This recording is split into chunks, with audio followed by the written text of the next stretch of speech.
Ассаламу алейкум, урматтуу бага өстүрүүчүлөр. Кутмандуу күнүңүздөр менен. Бүгүн биз сиздер менен көчөттү 1 жылда 3 жашка кантип чоңойтса болот. Ушул боюнча көрсөтүү даярдап атам.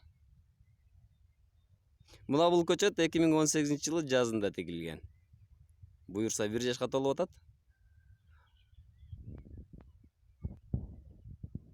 Көчөттү 1 жылда 3 жашка чоңойтуу үчүн 1 жылда 3 жолу пенсировка жасаш керек. Же болбосо мучунан кыркып туруу керек. Биринчи кыркуу биринчи өсүндө май айында кыркылат. Бул көчөт 20-майда кыркылган.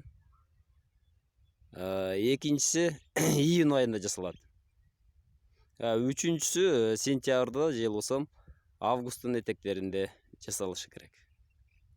Мына көрсөтөйүн. Бул көчөт 20-май күнү мына жеринен кыркылган. 5-6 жалбырак өскөндөн кийин кыркылат. Бүгүн 20-июнь. Мынакей 40 сантиметрдей дагы өскөн. Учунан мына жерден алып салышыбыз керек болот. Азыр алып салайлы. Кыркканда мына уровеньди көрүш керек. Уровеньге карап кыркылат. Мынакей.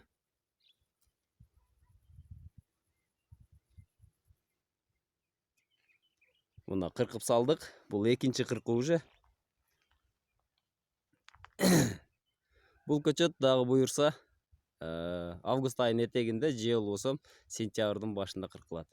3 жыл кыркуу менен бул көчөттү 3 жашка чоңойтуп алсак болот. Мынакей көрсөтөйүн. Мына биринчи кыркуу жер, биринчи кыркылган көчөттүн бутагы мына катуу болуп калган. Бутагы бышкан. Мынакей. Бул жер уже жумшак. Мына көрдүңүздөр, мына жумшак. Бул быш элек бутак. Бул бышкан бутак. Бул августка чейин буюрса 5-10 күндө стресс абалында турат дагы, могул жерден дагы өсүндү өсө баштайт. Бул августка чейин бышат. Көрдүңүздөрбү? Ишиңиздерге ийгилик, багыңыздарга береке берсин. Үй ичиңиздер менен тынч болуңуздар.